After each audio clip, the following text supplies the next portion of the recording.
Your whole reason for being is because of immigration, Stephen Wolfe. Does this pull the rug from underneath UKIP?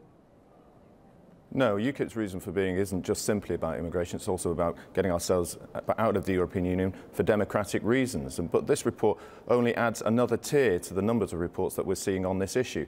What is clear from this report is it says that the overall fiscal cost to the UK of migration is £114 billion. And that is a number that's not being pushed across the headlines because everyone wants to concern themselves only in one area of the EU.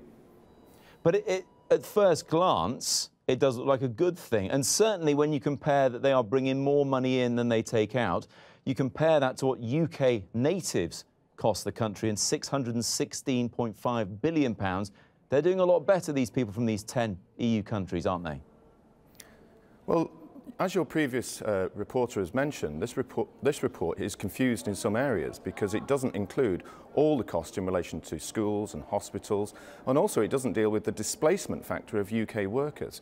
Under the Migration Advisory Committee, which was set up by the Labour Party, they said between the period of 2005 and 2010, 160,000 natives of the UK have been pushed out of work. So this report doesn't deal with that, and it doesn't deal with the big criticisms it received in November when a lot of economists argued that the report was wrong, and that's why they've tried to come back and answer those questions now. Well, they say since, last year, a year ago, they've gone through robust checks to check their report is right. So they've answered those criticisms, haven't they, with this?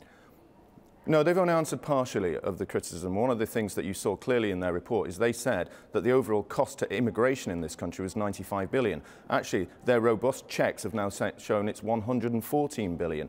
So overall migration has an impact. But one thing they don't deal with is the overall costs of those people coming here now, who are often young, in their 20s, and what actually happens in the full life cycle of someone living here. And that's quite significant because when they're looking at the balanced numbers here, we're saying that pensioners who live here are receiving substantial amounts of benefits.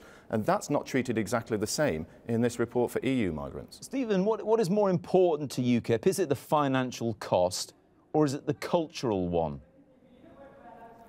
Well, it's all those issues together. We have never said as a party that we're opposed to migration and stopping it completely.